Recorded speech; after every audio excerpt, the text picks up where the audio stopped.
Good evening. Welcome to the Wednesday, February 15th, 2017 Public Works Advisory Board meeting.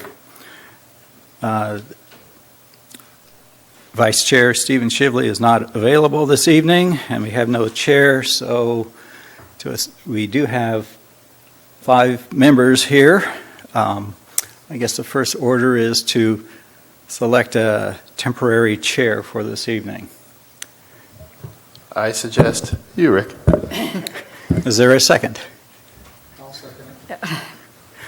All those in favor say aye. Aye. Motion carries 5-0. So we do have a quorum. We are called to order. Let's take a moment of silence.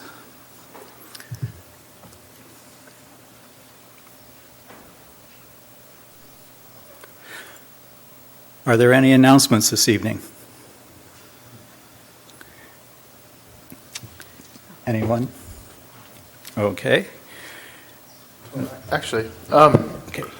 maybe most people probably know in town, but Highway 41 is back open, and I was going to see if maybe the staff wanted to give any information on that. Highway 41 opened on Friday late afternoon.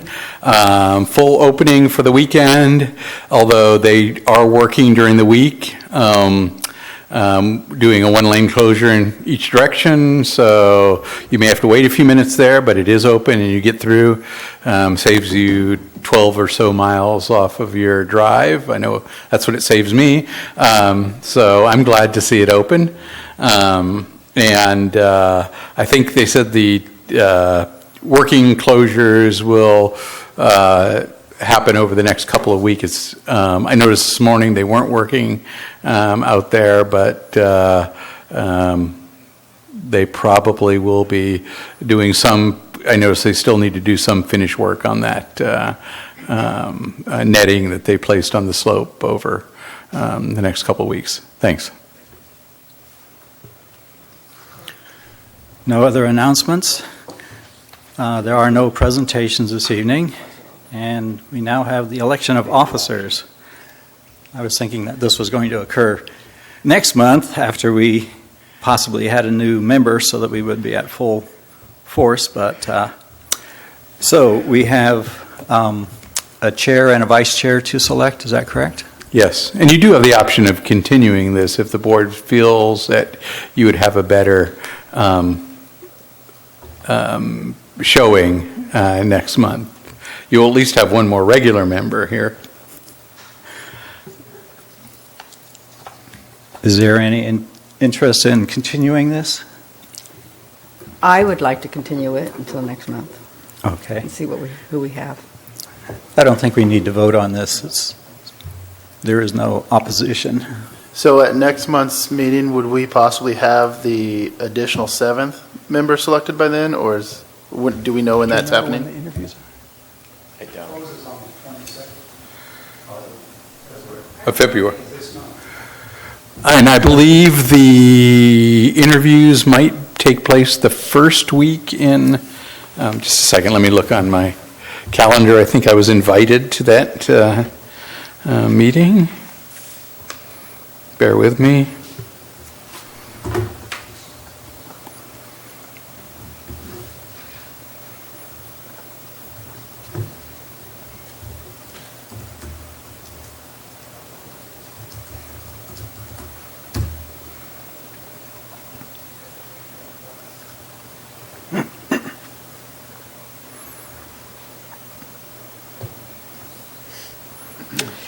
Advisory board meetings would take place the night before. Advisory board interviews would take place the night before, so there is a possibility we could have that member there if they can make it down to the clerk's office the next day and get sworn in. Yes, there is a possibility that could happen. Okay, well, the consensus is that we'll continue the election of officers at least until the next meeting. We'll now open public comment period, and anyone wishing to make comment to the board on items other than on the agenda may step forward now. And there is no one stepping forward, so we will close public comment period. Item A1 on the consent calendar, approval of minutes of the January 18th meeting. Are there any comments or corrections on the minutes as presented? Yes, my last name is misspelled.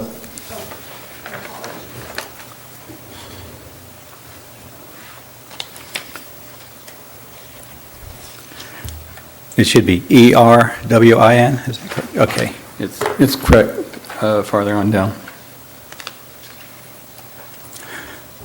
Okay, with that correction, I would move that we approve the minutes as presented. Is there a second to that motion? I'll second it. All those in favor, say aye. Aye. Aye. All those opposed, say nay. Motion carries 5-0. Business item B1, Director's Report. Excuse me, Mr. Chair, may I ask the board's indulgence in rearranging the agenda and taking item B4 first, so that Mr. Graham may leave after that item rather than being at the end of the agenda? Sounds like a good idea to me. Okay, so Unless there's any objections by any of the other board members, we'll just move directly to B4. Okay. B4 is review recommendations from adopted parking management plan. Take it away, staff. Okay, so City Council reviewed this item last January and recommended that it go to various advisory bodies. It's gone to Planning Commission, and now it's on to the Public Works Advisory Board. Mr. Graham was so gracious in sharing his PowerPoint that he took to Planning Commission. I stole it and changed a couple of abbreviations from PC to PWAB, so it should look very familiar to him. The parking management plan was adopted about 10 years ago, October of 2007. I think it was like my third or fourth council meeting that I attended where they adopted that plan. Items that we have implemented from the parking management plan were some directional signage changes that we did, and then also trolley route changes. We've also added 200 parking spaces around the city. The Triangle Park, just to our northwest, downhill from us. We've restriped the downtown with giving the T's in areas of the commercial district that didn't have T's before, so better delineating parking, and then changed the parking just to the south of us on Market Street to perpendicular parking to be consistent with the Beach Street specific plan, which was 1980s, 87, I think that was adopted, and with direction to restripe Market Street and do some improvements in Surf Street with different parking. We've done Market Street. We need to do some sidewalk improvements before we can do Surf. Items that were recommended in the parking management plan that were not implemented, having a parking information page on the city's website, create a shared parking program where different land uses on the could share parking. For example, might be residential parking overnight and then commercial during the daytime, employee parking program, delivery truck parking in the Embarcadero. So as you've probably noticed, if you've ever been on the Embarcadero during the daytime. Sometimes there's a delivery truck parked right in the middle of the lane unloading, and folks are very tentative to go around that with limited width on the opposing lane of traffic. Also, angled parking in the downtown was one of the ideas. Look at altering the time parking limitations and to look at adding paid parking. Some of these things were discussed last night in the goals and objectives meeting with council, and the paid parking is one of the issues that will have made it into our objectives as a study option for looking at parking options. And then looking at private-public partnerships, public-private partnerships on undeveloped property for parking. So those are the things that were in the council-adopted parking management plan that haven't been done, and we were looking to implement some of these in the short term. Rob, is there a time that the delivery trucks have to be out of there? Is it 10 o'clock or 9 o'clock or 11? They have to be out of the Embarcadero? No, there's no restriction to parking. Have we looked at that? It was looked at in a few years ago, and the merchants, and I think they continue to say this, is because Morro Bay is a small fish, that they deliver to their bigger clients first, and they come to Morro Bay after they're done. So they come here when they come here, and they can't. We can't compete with some of the bigger cities. Yeah, that stands to reason, and perhaps some other area that they could park in that doesn't block the streets downtown would help. And I don't know, I imagine you've looked at some different ways to do that. The Centennial Parkway plan does show and identify on the water side of the Embarcadero designated delivery truck loading and unloading opportunities. So we see that plan was adopted by council in January. So moving forward, there's the potential, over time that we would implement that potentially. So The parking management plan looked at creating commercial loading and unloading zones, especially on the Embarcadero, on the perpendicular streets to Embarcadero. So the first spot, as you would turn going back easterly, might be a yellow commercial loading and unloading zone, probably similar to the way other cities have done it. It would be commercial loading and unloading during typical business hours, but after hours would convert to a regular parking space, wouldn't be restricted after hours. I think, outside of the area that we're looking at doing the Centennial Parkway improvements, that might be an option for delivery truck parking.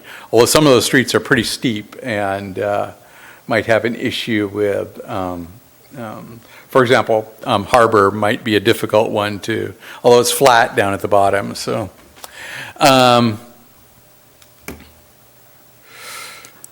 council gave us direction. Rob, yeah. excuse me, could I go back for a second?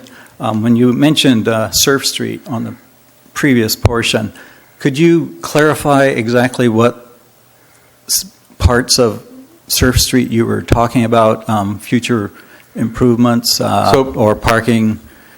Basically, this block right here in front of the Vets Hall, where it was in the Beach Street specific plan, had a street section that was identified that had some sidewalk improvements, and then angled parking, I believe, on both sides of the street. But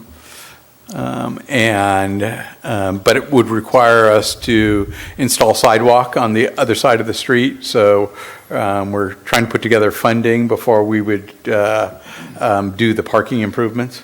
Would this go all the way up to Market Street or just to the the first street there? I believe it just goes to West, West Street. or Scott, whatever the first one is Yeah. there. West, yeah. West. Okay. Jan? So you're talking about a sidewalk from the steps up to West? And then diagonal The parking? sidewalk would go all the way to Market. Okay. But the diagonal parking wouldn't go all the way to Market, is it only to West? I would have to look at the specific plan to be certain. I'm not sure of the limits of it, and I haven't looked at it probably in several months, so. Only because there was, in this that I was reading, the diagonal parking didn't really work on streets that had a lot of driveways. And are there driveways right across the street? There are several. There's a couple There's a driveways couple there. right across Yeah. the street. I know because I have to avoid parking in when I come to meetings. Yeah. So it'd be something that we would, before we move forward with it, developed a construction plan and accommodated those driveways. What size delivery trucks do we usually see down on the Embarcadero? Typically the bobtail size trucks, so not typically a lot of semi trucks. Occasionally you'll get so something with perhaps a 25-foot box on the back of a like a 10-wheeler So chassis. like a 40-foot truck? Yeah. Okay.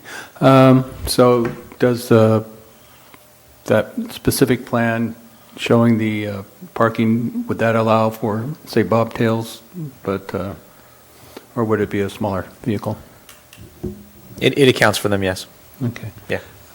I got a email, which I suppose everybody else got, about, I guess, a neighbor on the street here complaining about bizarre things happening around here. I don't think it's something we would normally review. Is that going to go to city council and planning commission? It may. It depends if the item gets agendized by council or by staff. So I believe the city manager's office is reviewing that email, and there may be something going to city council on that. Thank you. Rob, is there any regulation on the length of truck that can pull into the Embarcadero at a given time? Are 20 foot's allowed up to 10 o'clock or 11 o'clock and so on? I think, No restriction. should there be?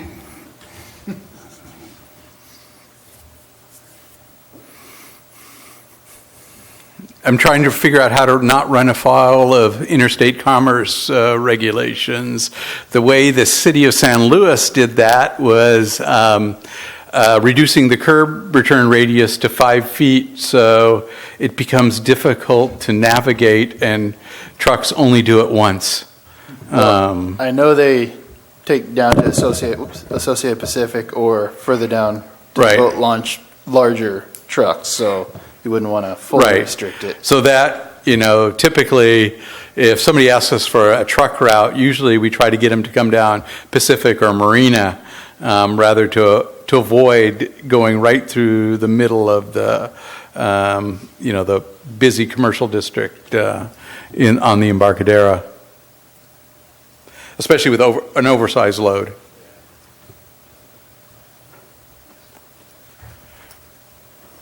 Are the wishes of the businesses on Morro Bay Boulevard and Embarcadero clearly understood, or is it a guessing game?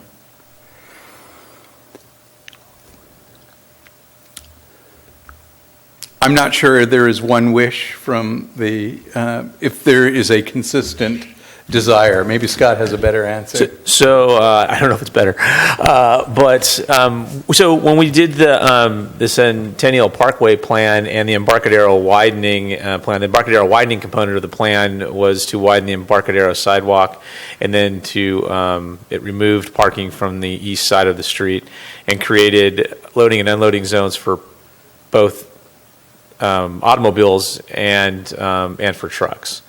As part of the outreach that we did for that, we had both a workshop and stakeholder interviews with various business owners. And all of them liked the idea, of having wider sidewalks and having designated truck unloading zones, so you don't have 2 and 3 of them parked in the street on the Embarcadero with traffic backing up and you having to go around them. So they favored that. Some of the other things that, we're going to continue to be presenting here to you, haven't necessarily been vetted through them in some time. Thank you.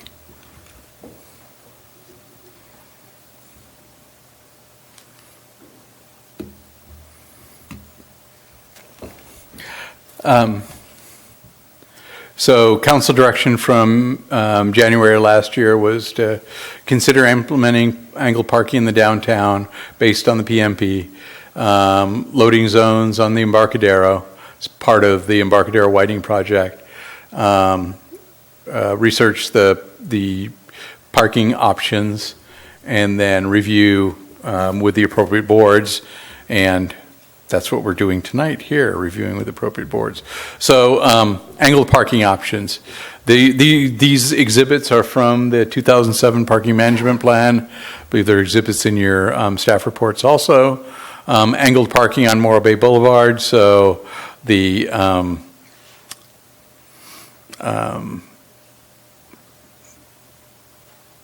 no north arrow on here. I'm trying to orient myself. Go the other way, just couldn't show it. It's too squished. Between Monterey and Maine. Between Monterey and Maine, angled parking on one side of the street, retaining the parallel parking on the other side. The other sections of angled parking are Main Street between Harbor and Morro Bay Boulevard. Again, the same parking configuration, angled on one side, parallel on the other. And then Monterey Avenue between Harbor and Morro Bay Boulevard, a similar parking configuration. Another idea is to, this is reflective of the Pismo Beach approach on Pomeroy, is it? Price Street, to add that angled parking to the middle of the street. Issues with angled parking is how to accommodate bike lanes and cyclists, where you have bike lanes on the inside of the parking and the outside of the parking, or provide share rows for shared access. Here's an example of a bike lane in between the back-in angled parking and a sidewalk. Back into angled parking is one of the ideas that I personally favor. I like the approach of exiting in a forward direction so your attention is drawn to where you're going to as you're trying to quickly leave your parking spot.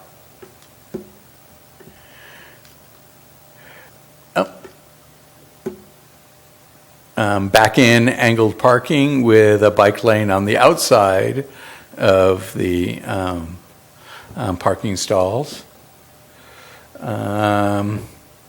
Here's a green bike path that is behind forward in angled parking stalls. Sharrows on a street that has back in angled parking on one side and parallel parking on the other. And then sharrows in more a conventional forward in angled parking. Rob, the people that work down at the Embarcadero or work in the area, do they have a designated place to park, or do they just find a parking place wherever they can? Typically the closest spot to where they need to get to their job. I think that's anecdotally, that's what we hear is where the employees park. No, there is no designated employee parking. Perhaps there should be. Perhaps we should think about if you work down there and you're on the street for an hour or hour and a half, that's okay. But if you're there for many hours, you should park in a designated for employee parking lot.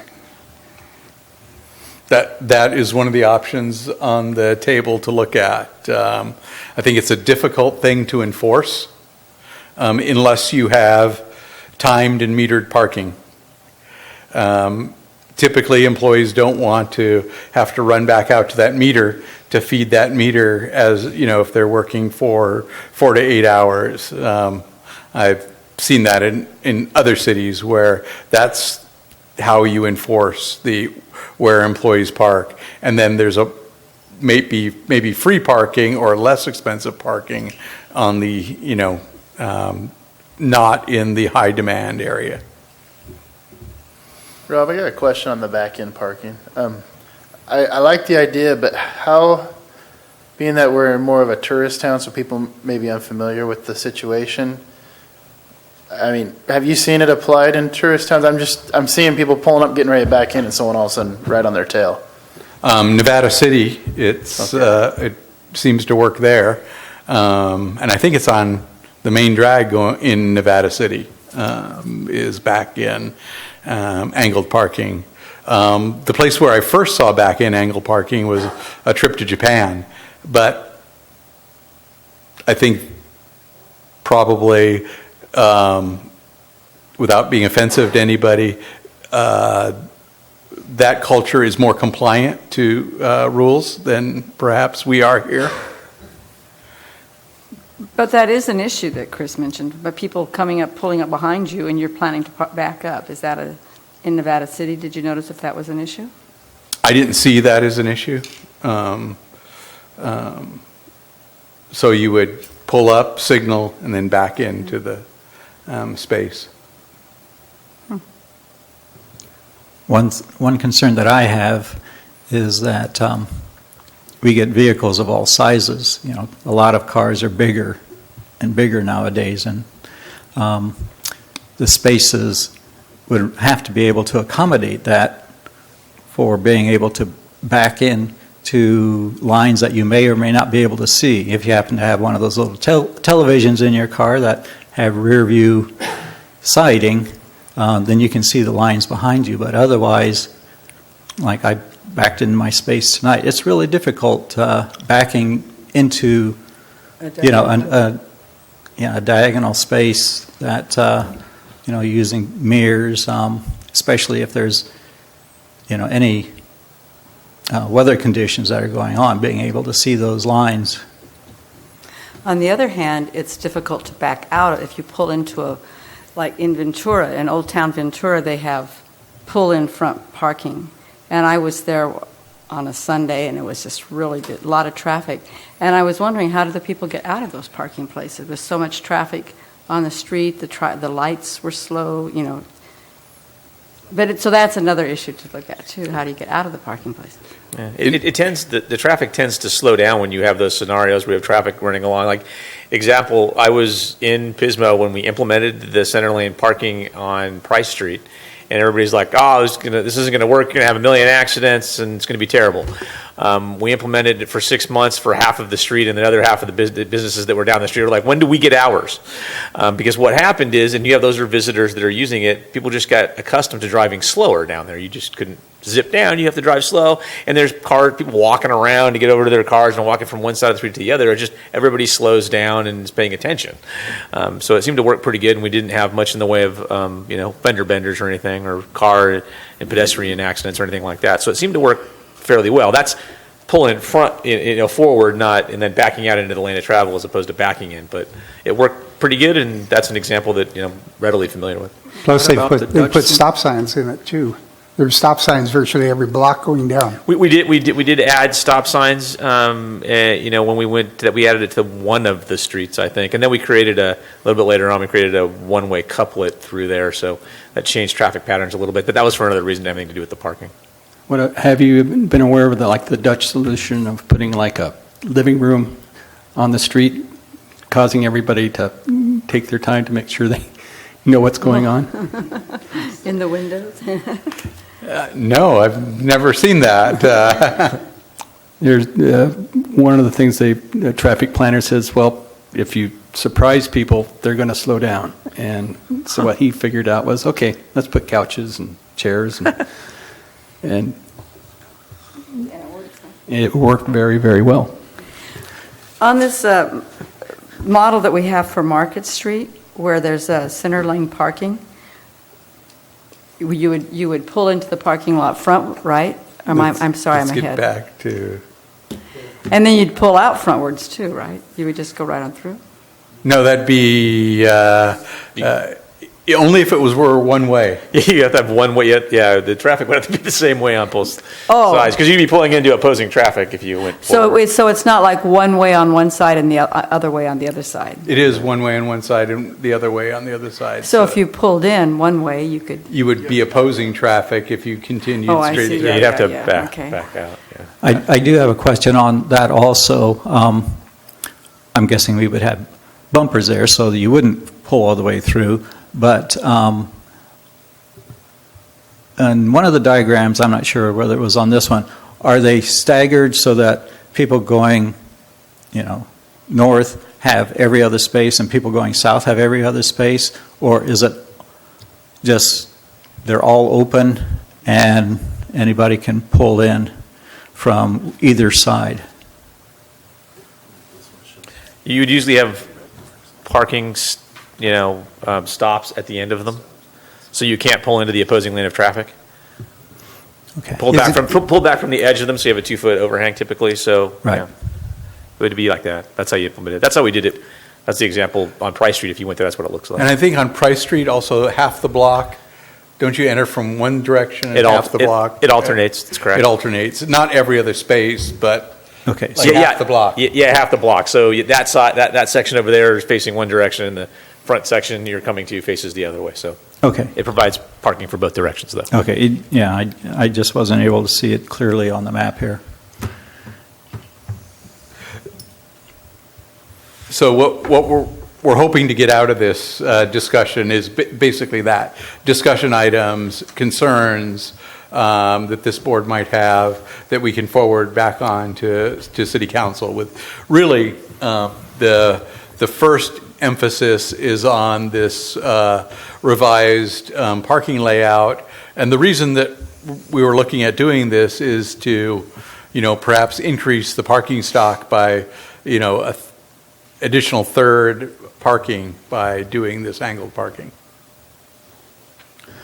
Okay. I guess we'll get back to us asking staff some more questions, but we'll sort of go down the line like we normally do. So we'll start with Stu tonight. And you can ask your questions first, and we'll work our way down. I do spend some time in Pismo because one of my sons lives there. And I would say that their plan there works pretty well once people got used to what's happening. The issue is, of course, breaking up the segments so that you get to park, east going one direction, and in the next block it's west, and so on. But it seems to work pretty good for them, and they don't seem to charge for it either. Yeah, that area, at least as of 2.5 years ago, they didn't. I don't know what they do now. But I didn't see any. I haven't seen. I drove down there about 2 months ago. I was driving down Price. I didn't see any kiosks or anything, any parking kiosks, and so that's what they have. The parking kiosk tickets down more towards the pier, and for the parking lots down there and not on the street, they have those. And they had a couple of also paid parking lots that are sort of in the downtown area. But yeah, I think it is free over there still. And to revisit the people that work down there, I wonder what percentage of the people that work down there use those parking places. Have we got any idea? Is it 10% or is it 20 or is it? So some of the spaces are taken up. There's not at least when I was there was not a parking program put in place for those. In the areas where there was paid parking, what it ended up doing is pushing the employees out to the fringe. Some of them would park in some of the outer lots that we had, certainly, but it didn't have them in the immediate center of the downtown that focused around the pier area. That area was mostly all paid parking, and so it would push them to the fringe, to some of the fringe lots that were out there. It seems to me that should be one of the elements of this parking thing down there, is we need to move the people. There's got to be 10 or 20% or maybe more than that of the people that the cars that park down there are employees that work down there. And of course, if they're moved someplace else, that's not too far away. That would enhance the business. It would give us more tax revenue and some other things, so. Yeah, when we went through the process of doing that and then implementing paid parking, I mean, that was a tough road to hoe to begin with. The business owners didn't like it, then they loved it because it was turnover. The person didn't go park their car there in front of their business and then go down to the beach and sit on the beach for 4 hours. That space would turn over. People would be hanging out there for a while, but they wouldn't hang out there all day. And then again, we had parking on the fringe that was free, so if people wanted to stay and go to the beach and hang out for a while, that was fine. Or you go park in one of the lots. The ones in the lots was cheaper, so we made so we incentivized parking in the lots if you were going to hang out for a while. If you wanted to just go pick up something, those are a little more expensive, but you could get in and get out, and there's a lot more turnover on those spaces.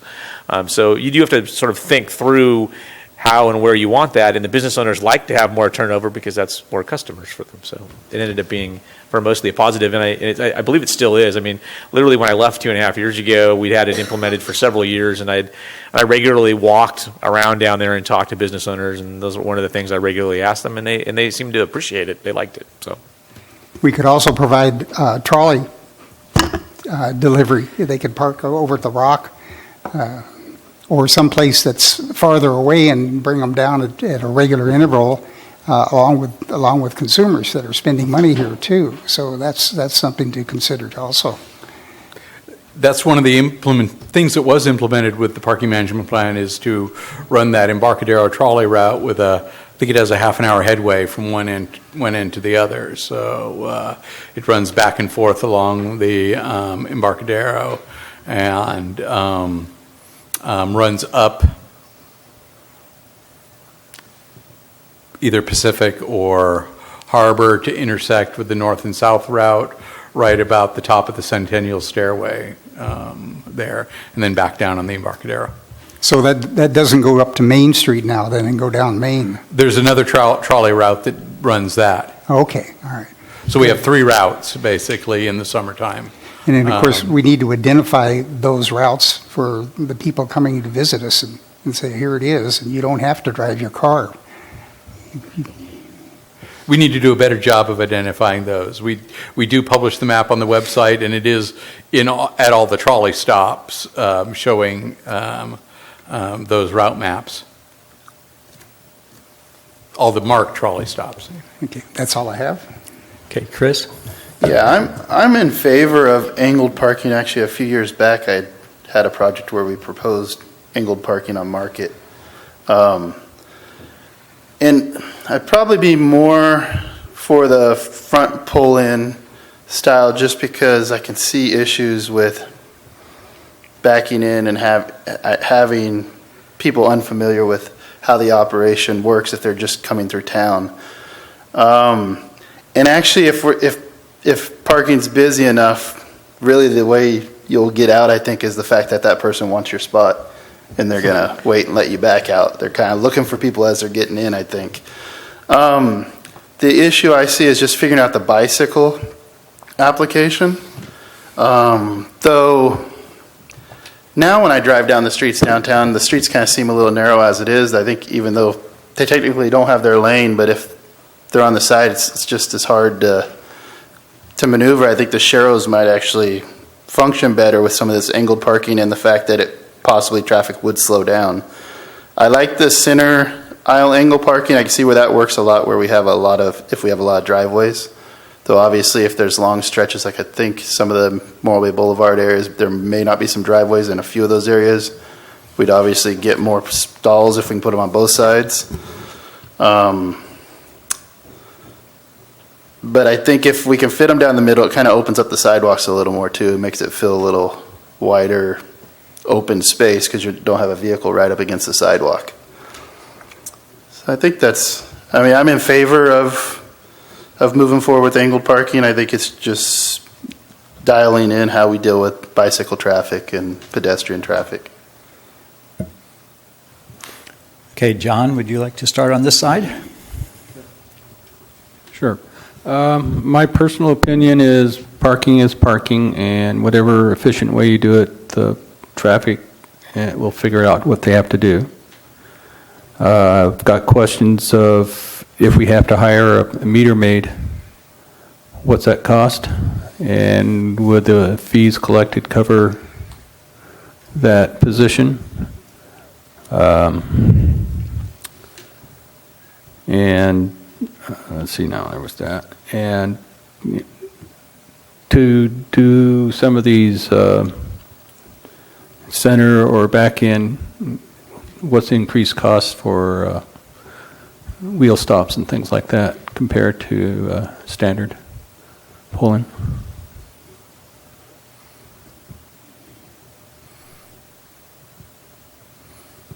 We haven't done any detailed design or estimating on this as of yet. The first comment that you had about the, how do we, if we put in implemented paid parking, yeah, I mean, you have to have enough of it to where it pays for the employees to monitor it. I mean, that we had to figure that out when I was in Pismo. Usually they're not super high paying jobs, and they're part-time personnel that you hire for it. And we were able to, I think on the weekends we'd have 2 of them going at a time, and I think we ran a couple of different shifts while we were doing it. I think total they had part-time employees as many as 7 or 8 of them at any given time under the parking management section that they have now. There may be even more now because it's busier down there now. So I don't know, they may even have more, but I know they had at least 8 at one point. What was the total wages for that? I don't recall off the top of my head. It wasn't operated by my division. We had a separate parking division. I do not want a part-time job, Janice. Okay, but like I say, the only issues I've got there is it's more of the economic analysis. Just one point about tourists versus locals knowing how to do it. In my view, you shouldn't have to have been to a location to know how to navigate the streets. It should be signed and marked clearly enough so that you don't have to guess how to drive something. I know that was, I'll bring up another, the fear of the roundabout. People wouldn't know how to drive it. But I think a properly signed roundabout is pretty easy to drive. You look left and you drive right. It's pretty easy. You obviously have not driven around Massachusetts. Jan? Okay, I don't see any reason why we can't do this, the diagonal parking either. And looking at these, when I was reading, looking at these maps on Main Street and Monterey and everything, it looks workable, like there's space. But when I was reading online about the parking management plan, and there were some letters, or maybe it was in here, the letters that it was done in before on Monterey, and that people didn't like it. That was before I moved here. What was the issue with that? Was it on both sides of the street, or was it? It was a one-way street. They turned it into one. Couplets, right? Is that? Sorry. It was one-way couplet, I believe. I was just a visitor. I'd come over here to Morro Bay to visit my now wife, but I remember driving down them, but I don't remember what the issues were with the angled parking and why it was removed. I know it was put in as a test project and then removed sometimes later. And I don't remember any of the details of why. Was it on both sides of the street? Is that Yes. So did it crowd maybe the street wasn't wide enough for it? Because on here, you're just having regular parallel parking on one side and angled parking on the other. And that's assuming the street is wide enough to accommodate that. Yeah, I don't think you would have to go to a one-way street to have angled parking on both sides. Okay, so maybe that was the issue. I think that was the issue. And It really confused people because they were so used to going down both ways on that Yeah. street. And I don't think there was a couplet there. It was only one-way street. It wasn't coupled with another one-way street coming back the other way like Marsh Higuera in San Luis is a local example of a one-way couplet. Okay, and then Sounds familiar. I'm You're also correct. concerned about the bike lane. On these maps, we have this red line down on Monterey Avenue, and what is that? The red line down the center of the road? on Monterey and on Main Street, is that? See the red line beside the center line? Oh, that. I think okay. that's shifting of the center line over. Oh, okay, because I was thinking that wouldn't be the bike lane there. would it? And the one, I actually like the idea on Market Avenue where you put people in the middle, and it was suggested that at one time that be where employees be encouraged to park there. And that sounds like a very reasonable plan to me. So, it's not wide enough to have 2 lanes of angled parking in the middle, is it? I don't think so. Okay. No, but- it's not. So these plans all look good to me. And I was reading 2007 this was passed. 2007. Just takes a while for the gears of government to work. 2007 is about the time when we're implementing pretty drastic cost-cutting I see. measures. And I don't think some of the councils at that time prioritized the parking management plan as an issue that they wanted staff to work on. Then the other thing, speaking of cost cutting, this is not really it made it sound like this was not really a major cost thing because you just said resurfacing and restriping. So it's not rebuilding any roads. No, it's not reconstructing anything. Some of the issues will be how you accommodate the ADA parking, because there is a requirement to, include on-street ADA parking now. So accommodating that might be a challenge with some of these scenarios. Yeah, you But- can easily take the end pieces and connect them to the crosswalks, but going in any further gets a little difficult without a crosswalk. Right, Yeah. right. Can't go behind cars. Yeah, and the existing standard for on-street ADA parking is where, for an existing street, is you take basically the end space closest to the curb ramp, sign and put pavement markings on that, and you use the curb ramp for the access point. For new construction, you're actually constructing a lowered sidewalk in that section where the sidewalk flushes out. There's the only example I've seen of that constructed is in Oxnard. If you're ever down there and go to the Whole Foods there's some on-street disabled access parking there that I probably have a couple pictures of that if anybody's interested. Because that's what I do when I'm at places, take pictures of wastewater plants and parking spaces. And then my next thing, you said that angled parking would increase the parking spaces by about a third? Probably by about a third. If we could do both sides of the street, you'd gain a little bit more. But and that's assuming that you could probably park at I believe they're assuming a 30-degree parking angle there. Yeah. Okay. I like the idea on the Market Street. And on the Morro Bay Boulevard, is there a reason why we also don't include the section between Napa and Monterey? Is it too steep at that location? Because I don't believe there's any driveways that would interfere on that stretch.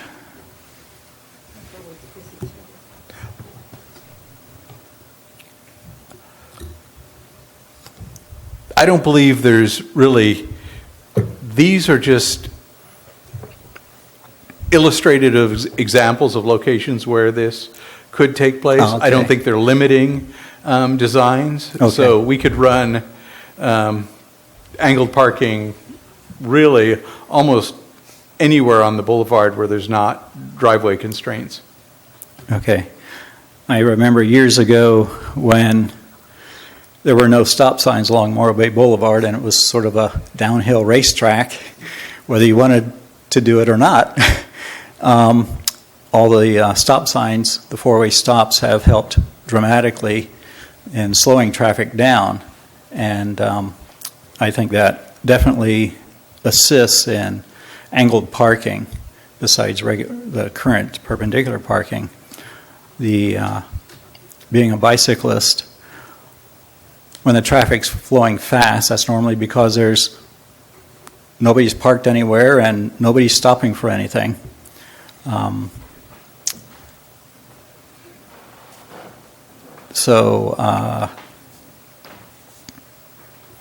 Let's see.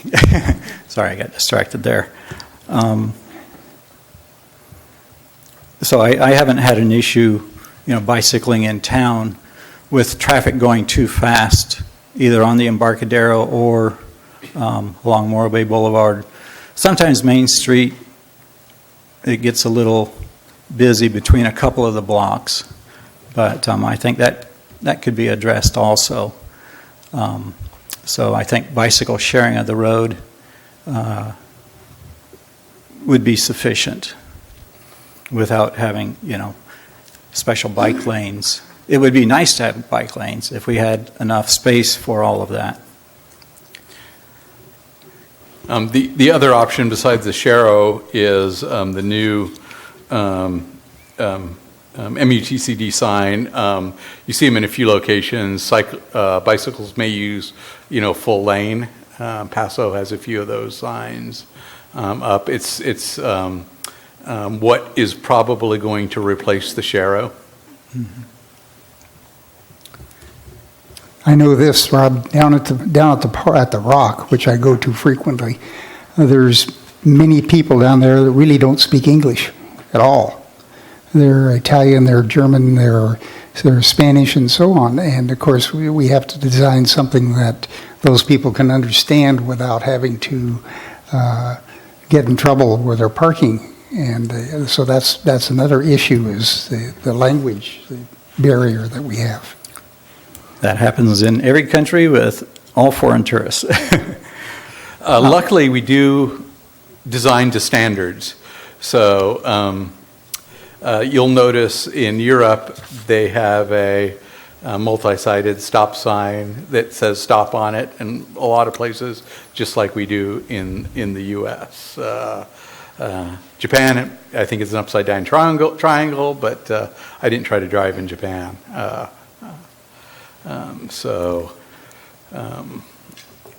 We do design to standards that are, while not universal around the world, we do have common elements.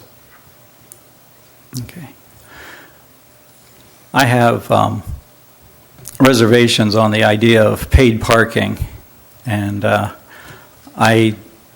besides the expense, I don't think it would pencil out, but I haven't really seen any of the numbers.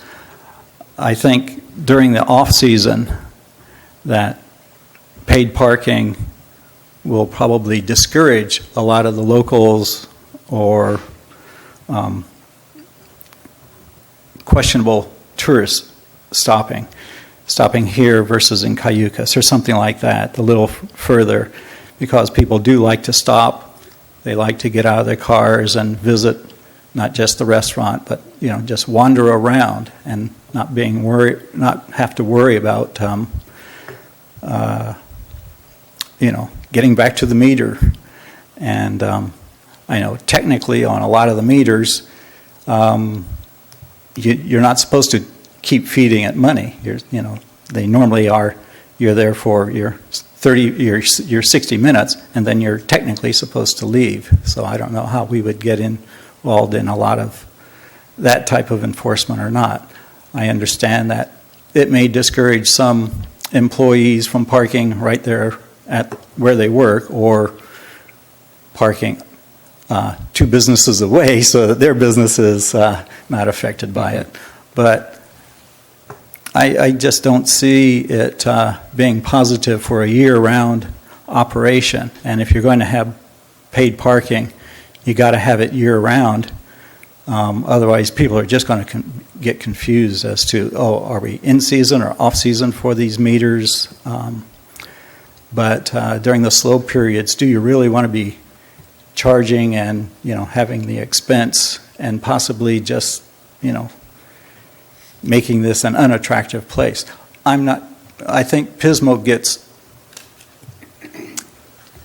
a tremendous amount of people down there because of their close proximity to the beach where their business area is.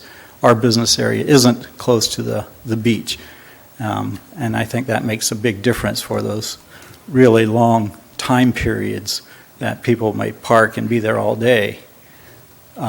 But 2 or 3 hours, if you want them to be here because they're going to be going to the restaurant, they're going to be going to this shop, that shop, this attraction, all in that area. If they're wanting to be at the beach or do other things, they're going to be parking someplace else.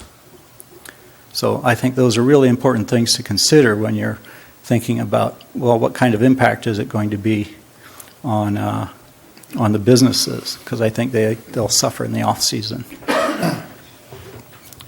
I agree with Rick on that too.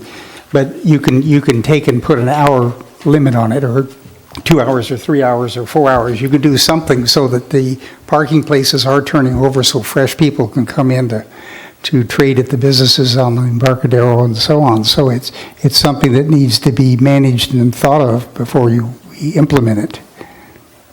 Okay. Are there any other comments or questions from staff? We haven't opened it up to the public yet. We can. If there's no other questions at this time, we'll open it up to the public if they would like to ask a question or make some comments. Now is the time. Saying no one approaching the podium, we'll close it to public comment. So at this point, do you have enough information?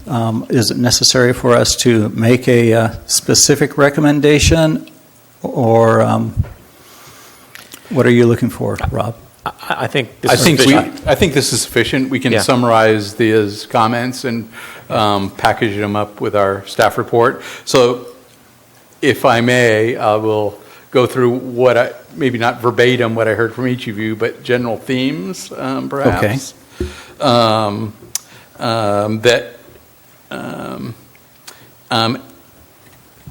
For the most part, pull-in angled parking is favored rather than back-in angled parking if we're going to do angled parking.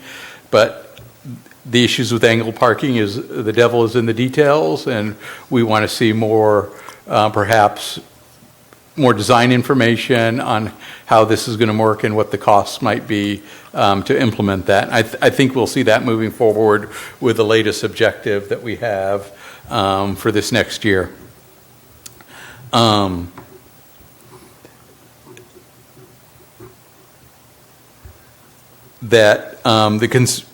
Couple of concerns with paid parking. It could discourage folks in the off season, and would it pay for parking enforcement?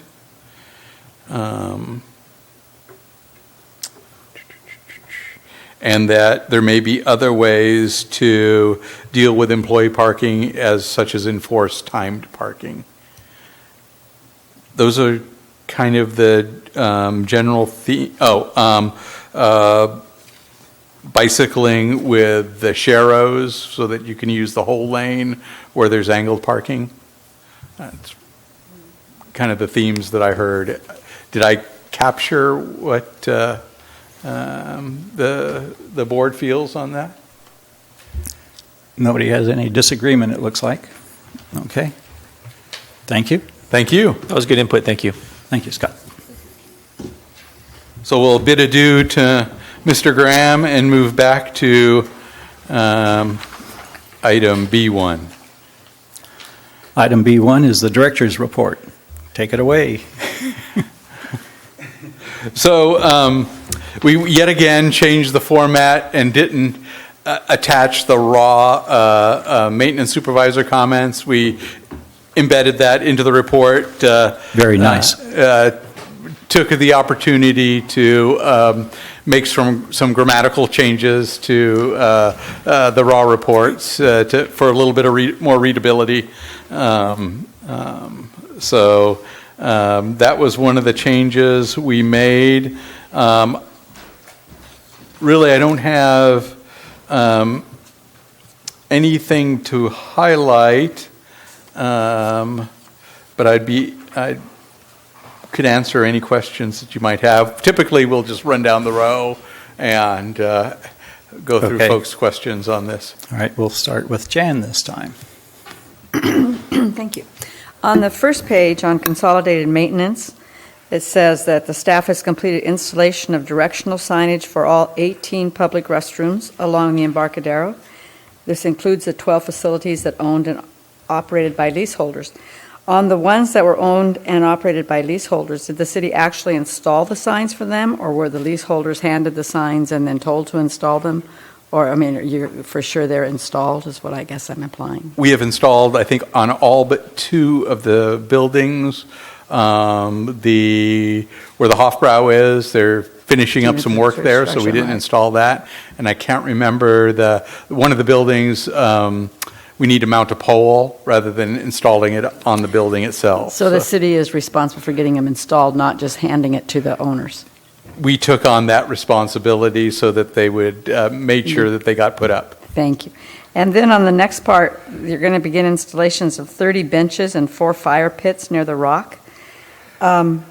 What is the protocol going to be for the fire pits? Just first come, first served, or will they have to reserve them through the Parks and Rec? No, they'll be first come, first served. We're going to actually start out with, there was concern from our harbor and fire department regarding use of those fire pits. So I think we're going to start out with one and see how it goes. And if it operates well, we'll install that. I think we have listed 4 fire pits, but there's actually going to be 3 fire pits. So what we've done, there's 30 benches on both the Target Rock side and the kind of the around the edge of the rock parking lot side. There's a couple of bench cluster locations where we've grouped 3 benches together. There'll be a fire pit. The proposal was to put a fire pit there. Oh. So the municipal code talks about fires are allowed in designated locations, but the city hasn't had fire pits for a number of years, and we wanted to give this a try to see how folks react to these Okay. and make sure that they don't turn into trash cans. That's too. that was the next thing. Then, on the benches that are out there, are those memorial benches that people can buy for memorial Those benches? will be funded through our Memorial Bench program, so they have the ability to have 3 memorial plaques on them. So you can have 3 plaques yourself on there, or go in with 2 friends and each have a plaque on there, or you can reserve a bench completely for yourself and have 1 plaque on it. Okay. So the pricing we haven't gotten all the pricing details yet, but we have quite a waiting list for memorial benches. Memorial benches. Good. Then on the page, on the Choro Stream Gauge, on page 5 of 25, it cannot proceed further until we can respond to the National Marine Fisheries Service resource concerns regarding fish passage and obtain property owner permission.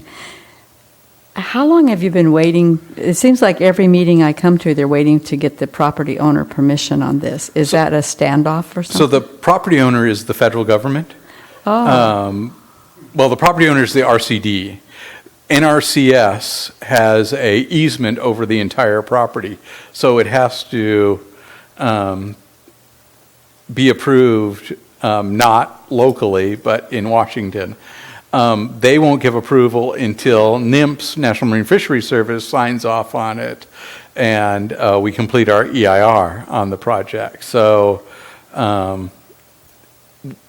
this is a project that started with our permit back in the 90s, I know it wasn't worked on for a number of years, in the 90s and the early 2000s, but I know it started right about the time that I came on board in 2007, 2008, reactivating this. It all relates to the city's permit to appropriate water out of the Choro Creek Basin. So it's a permit requirement by the state board to gauge these streams because there's a minimum stream flow requirement. And if we don't know what the stream flow is, we can't meet that. We don't know if we're meeting that minimum stream flow requirement. So that we cannot extract water from the Choro Valley wells unless the stream flow is above 1.4 CFS. One thing that we'll need to look at is those stream gauges come at a pretty high price. I think the estimate right now is about $250,000 for those gauges. Through the One Water process, I think we'll look at that water resource in the Choro Valley and make absolutely sure that that is going to be a viable water source before we spend that money on construction.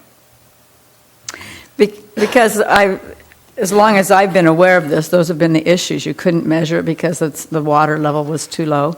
Then the National Fisheries has their concerns, and then you have to get the prop. So it's possible that none of these things will ever come together. And That then, is in the realm of possibility. And then what happens? We can't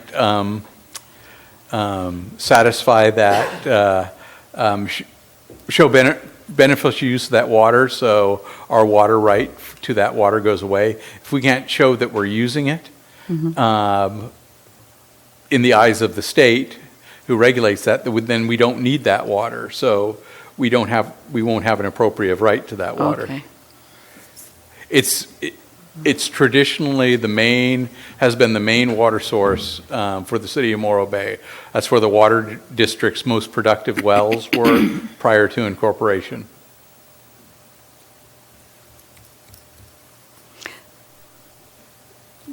I was going to say, but if the water level is too low to measure, how can that be the main source? There wasn't always a requirement for stream flow. Oh.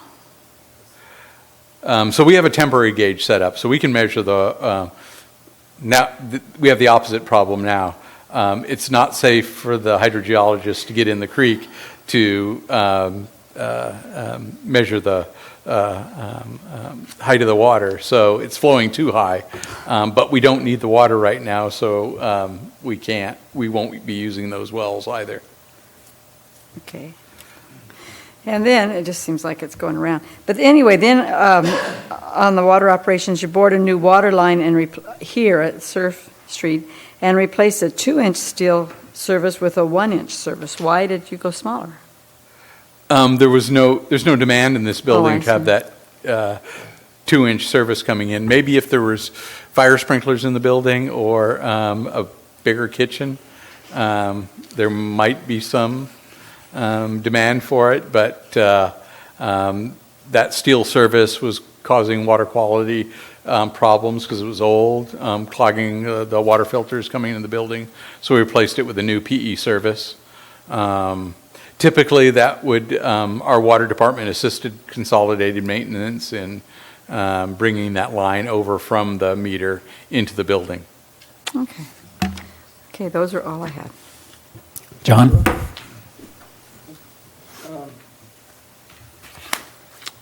Thank you. A few questions. I was looking at the transit about the new trolley. Curious, who establishes the criteria for the useful lifetime for the vehicle?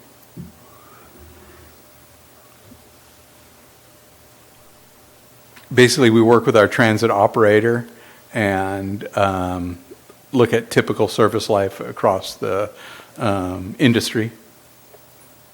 Okay. And then the other question goes, what happens to the old trolley? Is it something which is maintainable and used on a less challenging route, or is it something which we would dispose of? We would surplus that and dispose of it.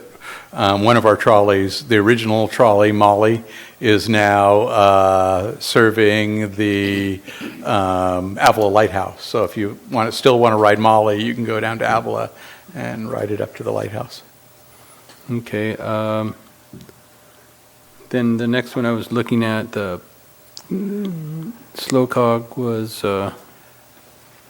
unmet needs, public hearing, and I was wondering, were there any Morro Bay requests for unmet needs? It's on the top of the next page, page 5. Let's see. Oh, on the bike club?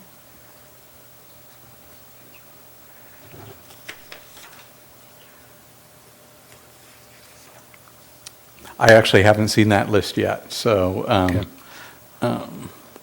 All right. I was unable to attend that meeting, so typically I would hear it up right away. I'm sure that there are, typically every city gets a couple of requests. Okay. I'd be interested to see what those were. Okay.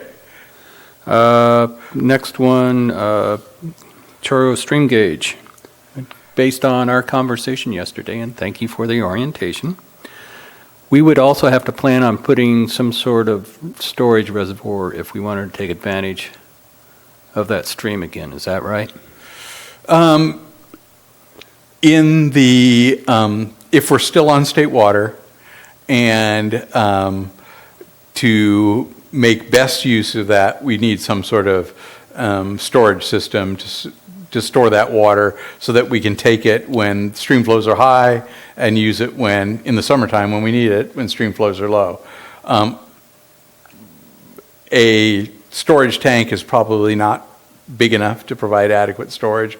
We're talking of some sort of in-ground reservoir to get enough storage. Probably unlikely at this point in time. If we weren't on state water and had treatment out there where we could take it at any point in time, for example, for peaking, maybe we could make better use of that water. So I think it needs to be assessed in the One Water plan. I don't think we should write it off right away. We should assess some of the options that we might have with that water. Would a potential reservoir be above where the treatment plant, the WRF? I think that's highly unlikely. I don't think that property owner is willing to part with that portion of their site. Okay. Next comment was wastewater collections. Responded to one private sewer lateral blockage and overflow. Was the city reimbursed for that work, or? Because from what I remember, you said that property owners are responsible to the connection to this, up to the connection of the sewer. Is that right? Correct. We have not sought reimbursement when we respond to private lateral spills. We want people to call us. We don't want that sewage making it down to the bay. Typically, it's placing a couple of sandbags and vectoring up. So we haven't had a lot of expense yet. It might be something we'll want to consider bringing to council as part of our master fee schedule. So it's not a repair, it's just the emergency response? It's a response for, we don't actually do the repair. We clean up what's spilled into the street. And how do you make sure the customer actually does the work? Our collection supervisor follows back up with them. Thank you. Okay. And it's a very rare occurrence. We have had to shut off water once to a customer that couldn't or wouldn't make the repair. Okay. Farther on down the list, you said you conducted 6 source control inspections at various businesses. Were you looking for like grease traps, or is there a list of things you kind of look for? Grease traps is our primary. We don't have a required pretreatment program. We do it for operational needs, and grease is the bane of the city's sewer system in the commercial area. I understand. I knew a guy who was the sewer maintenance guy who was really thrilled when there was a gas leak and all the grease disappeared for a couple of years. Okay, operations. Would this be a point where you might start discussing the I&I program?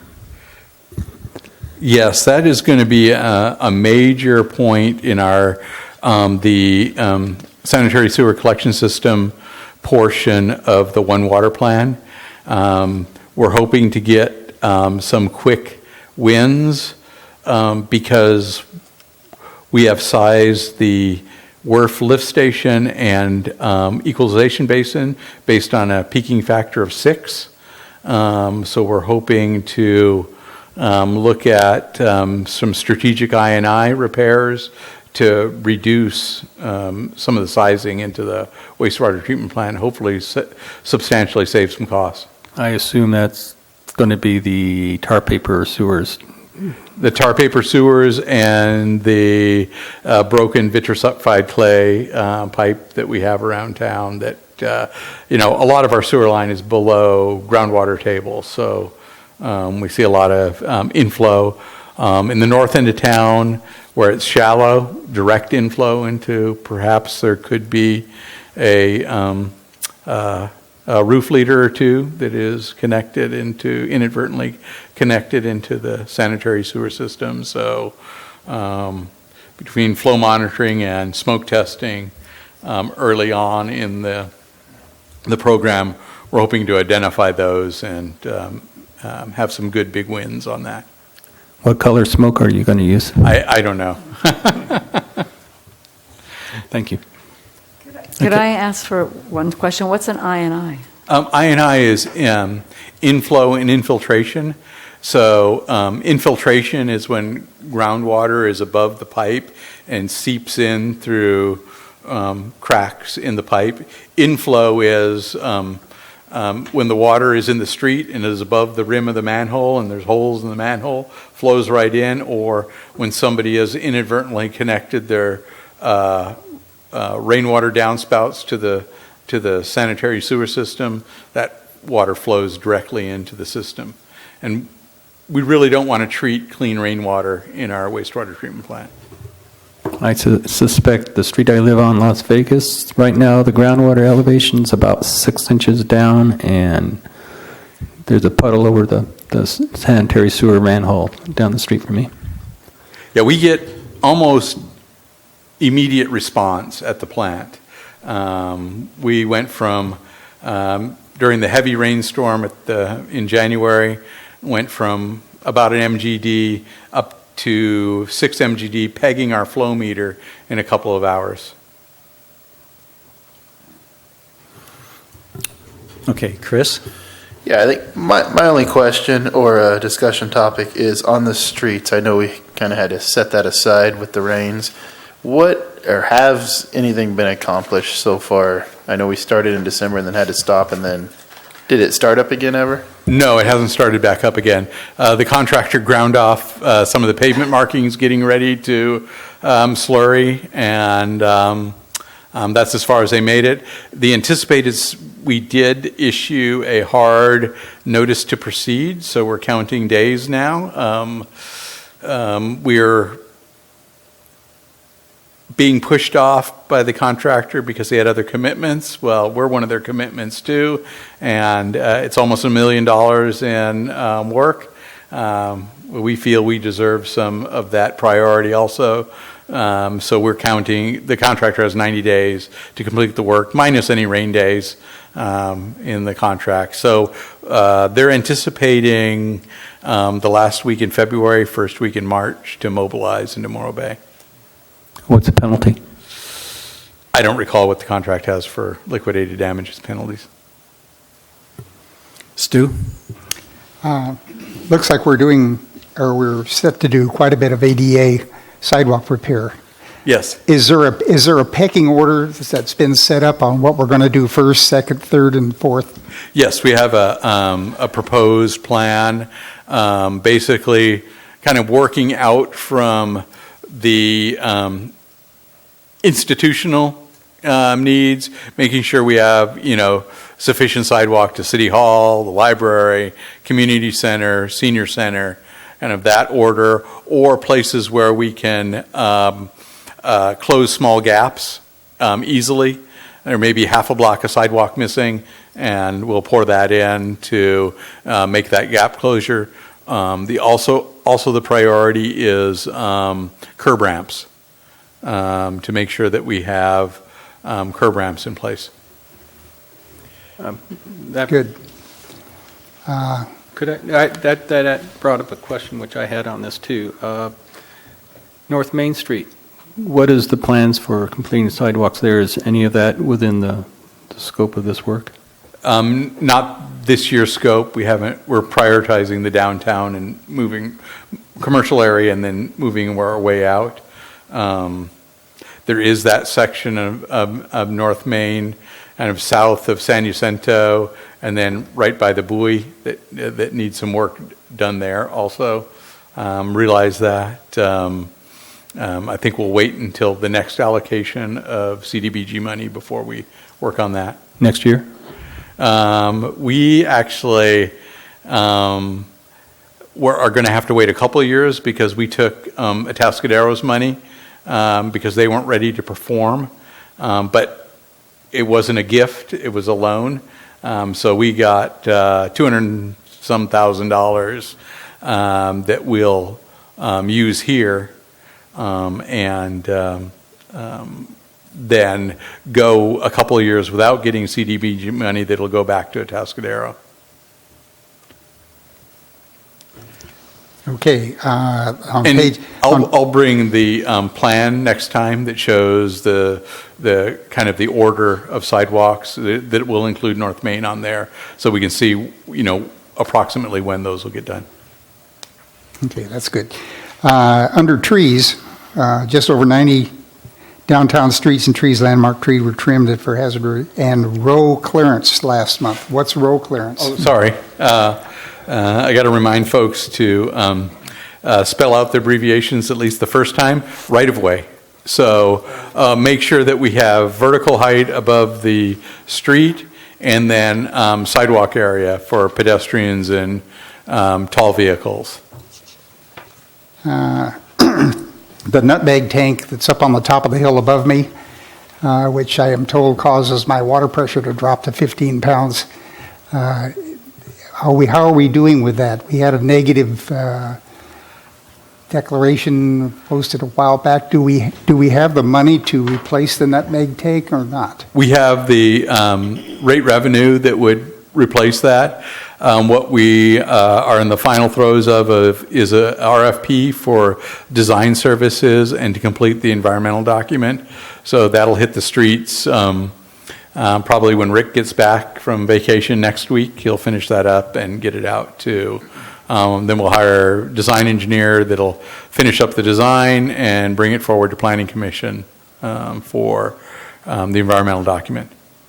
Some of my neighbors have asked me, do we plan on backing the tank up the hill on Nutmeg at the top, or are we going to go around the other way through the dirt up to that? Probably won't be bringing a tank to the site. It'll be a 1 million gallon tank, so it's a little bit large to deliver.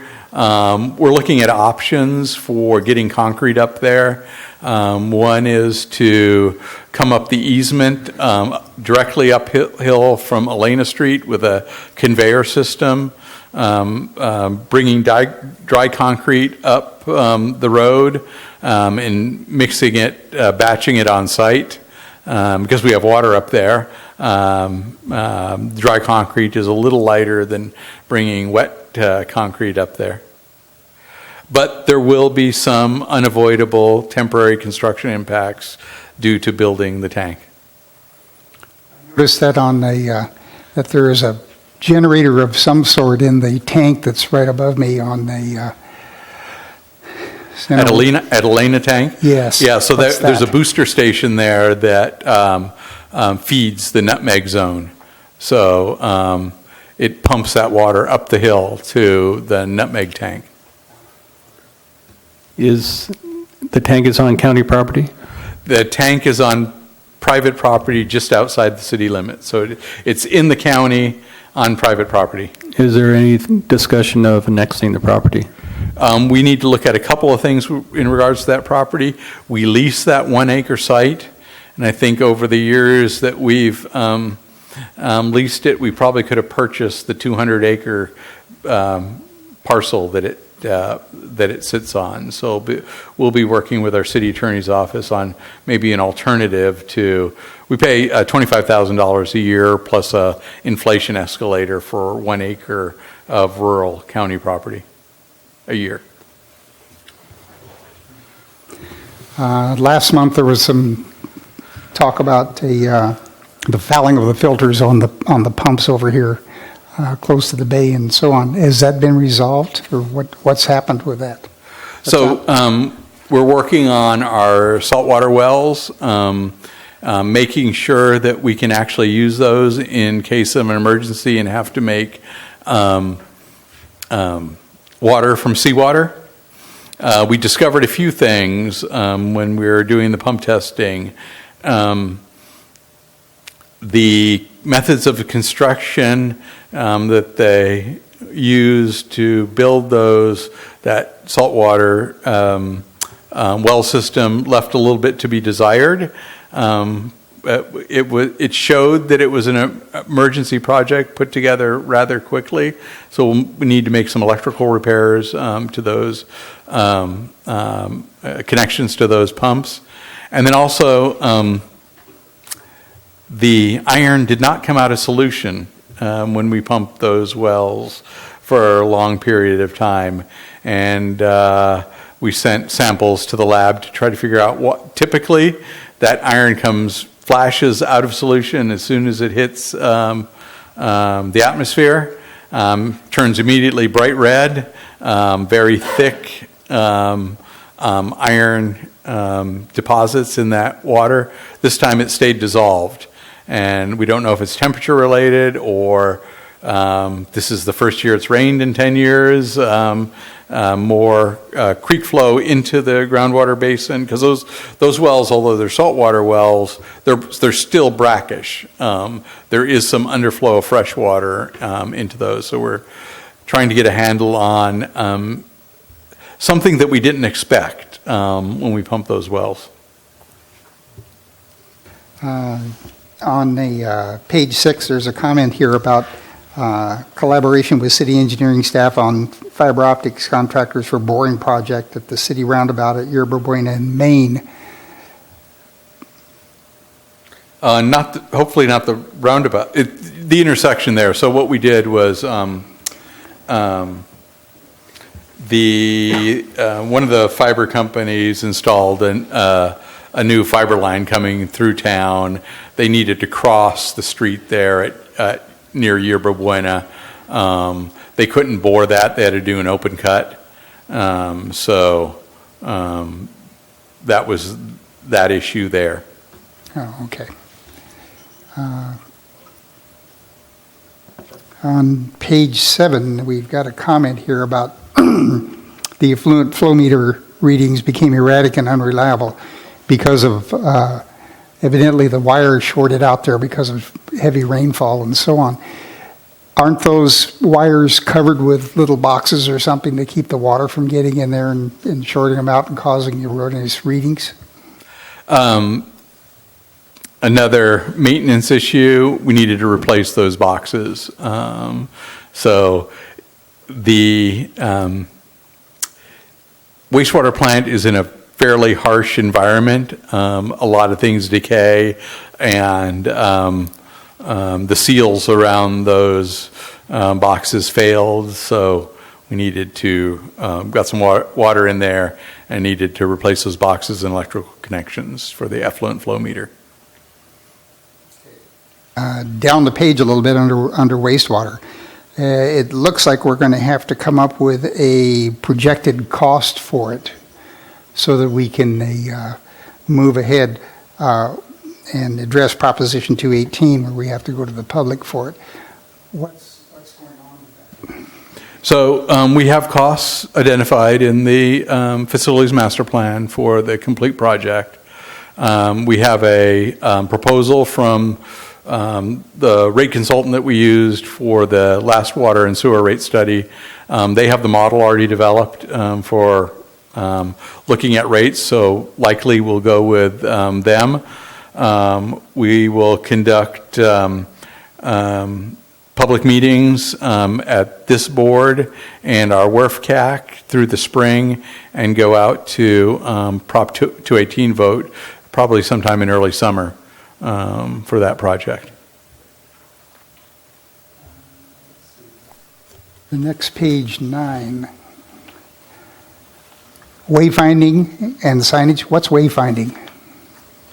It's, Directional signs on how to get somewhere. okay, that sounds reasonable. Replacement and widening of Toro Creek Bridge is still planned for 2018. Caltrans is incorporated in. What's going on with that?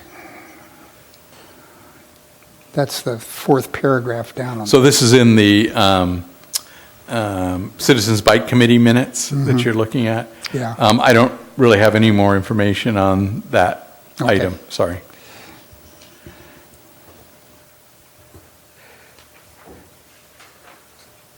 As you can see, they have a long listing here of what they consider unmet bicycle and pedestrian needs that we'll be working in with SLOCOG to address, whether they're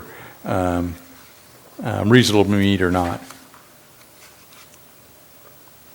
Okay, on page 11, tentative schedule for selection process. Do we have funds for that? That's our next That's business our item. next item. Okay. Yeah. Next. That's all I have for this one. Okay, I have just a couple questions. Now, we just had a 218 vote a couple years ago, was it? Or a year and a half ago? Wasn't Almost that- 2 years ago now, yeah. Yeah, was that for a 5-year plan, the 218 vote?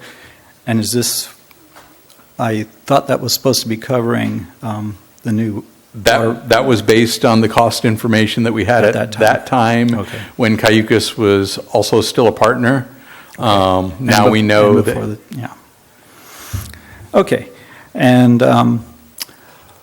back on the pothole comment at the top of page 4, I think it is. It says, pothole season, please be patient for repairs as neither hot mix or cold patch can be repaired properly in wet weather. What is the length of time? Since we have a storm coming in just about every week, what is the length of time that's needed for either of those to take place? so we need dry pavement for. How dry is dry? Probably a couple days without, 2 to 3 days without rain. You can do some things to enhance that if it's a small area.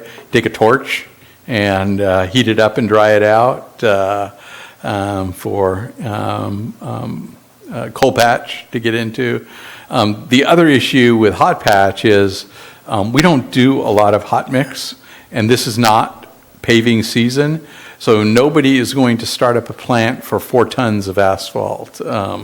We have to wait until there's a few 100-ton big job before we can get hot mix asphalt. Okay, thank you very much. You're It was a very comprehensive report, and I'm sure the public really appreciates all that information. And we'll probably stick with this format, with incorporating the more details into the report, and rather than attaching the raw memos from our maintenance superintendents. Okay, thank you. Next item on the agenda is B2. And I know what one of the questions is. It's the One Water Plan RFP Review Committee. Before we get into this, I just have to say that the title of this One Water Plan, I don't know who came up with this, but it sounds so corny and it sounds contradictory to what it actually is. It's not one source of water, it's all the different sources of water. Is that correct? It's viewing all of our water as wastewater, stormwater, potable water as one. It's, Wouldn't it be better to title it Comprehensive Water Plan? that might be another, jumped on the bandwagon of all the other cities that are calling So this their is combined just- resource document one water plan. I was wondering if this is just one of those new popular terms that so somebody once made one- up. Once One Water LA moved forward, everybody had to get on One Okay. Water. Well, let's see, I'll let you now go into this. Okay, so this is a combination basically of three resource reports that we need to update. Our sanitary sewer master plan, which was last updated in 2006. Our water system master plan, last updated in 1997. And our storm drain master plan, last updated in 1983. And the approach is a comprehensive or one water plan. So looking at them together and combining resources wherever possible. But basically, we will end up with, three CIPs, so capital improvement projects, one for water, one for the sanitary sewer collection system, and one for stormwater. We may have some common elements, so we may look at perhaps one idea would be to try to get stormwater back into the ground for groundwater recharge or saltwater intrusion. That's where those two work together. Looking at our wastewater as a resource for water supply. The other issue is water supply. So council has a goal to look at perhaps local water independence over the next few years. So to reduce our reliance on the state water project for a couple of reasons. Reliability and cost. We have seen just this last weekend one thing that will impact every subcontractor's costs, and that is repairs to Oroville Dam. Every contractor will be responsible for their share of those Oroville Dam repairs. Luckily, there's about 2.6 billion acre feet a year. I think I got this number right. Or, no, not that much. Sorry. 2.6 million acre feet a year distributed through the State Water Project. We are 1,313 acre feet of that. So we don't have a huge share, probably somewhere around a 5% or less. No, that's wrong. I shouldn't do math in public. I'm sorry. I have a calculator in my pocket that I could use. It's a fairly small amount of that estimated $200 million repair, perhaps around $105,000, amortized over 20 years might be somewhere around, $5,000 a year. When you look at that compared to our $2 million annual state water bill, not too bad. There's another project that's floating around California, the $49.5 billion Bay Delta project. We don't know if that's a real project or not, but that's a big number.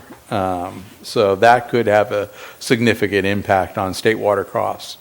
The state water system is aging.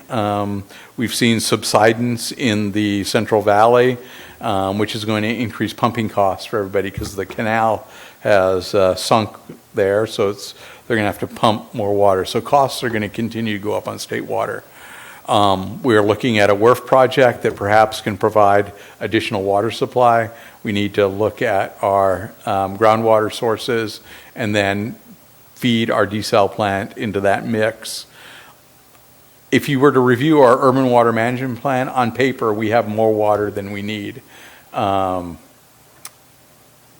Like I said, on paper, we have more water than we need. We need to look at reliability and viability. So is the Chorro Basin still a viable water supply? is state water a reliable source? Those are issues that will be addressed in this One Water planning effort. And I'll take the opportunity to answer the question, is there funding set aside? Yes, council budgeted $200,000 from both the water and sewer fund, so $400,000 for this planning effort for this current budget year. So we're looking for either one or two of our board members to agree to serve on the committee that will review the proposals from the consultants and assist us in selecting the most qualified consultant. And I'll get on my engineer soapbox here. We have to remember this is not a bid process. We select based on qualifications and then negotiate a price. So not always do we select the lowest price. We select the most qualified engineer and then negotiate a price that fits our budget. So that, I'll get off my soapbox now on selection for, and that's Okay. in California state law. Okay, so is there any interest from the members of the board to participate on this review committee? I would ask Rob, what kind of a time frame are we looking at? Is it a year process or a 2-month No, process? I would or- say a several week process. So we're looking to get the proposals back the 24th of February. We would conduct interviews sometime early March. And then award a contract in early April. So typically the involvement is we usually have a interview meeting where we'll go and discuss the various proposals and shortlist the consultant teams. The board member or members would serve on the interview panel doing the interviews, and then post-interview we would wrap that up and make our formulate our recommendation to council. Is this a proposal that would reap a lot of attention, do you believe that? We've received interest from a dozen firms that are right now looking at the proposal, see if they want to propose on it. I expect that we'll probably get 6 to 8 proposals out of this from the folks that I've talked to that are very interested in it. I've been wrong before. We've received one on jobs that I thought would be very attractive to consultant firms. Who would do the mechanical going through, making sure all the RFP requirements are met? That would be staff, so we'd be looking at making sure that their insurance requirements are in, they have the correct number of pages, that they're a professional engineering firm, meeting all the basic proposal requirements. Don't they give you a list of, here's my qualifications and I am qualified and the rest of? Yes, but there's things that we have to check. And then when we get to the end of the process, we need to check their references. So that's just on the telephone talking, or do we send letters out to the We references? typically do it via telephone.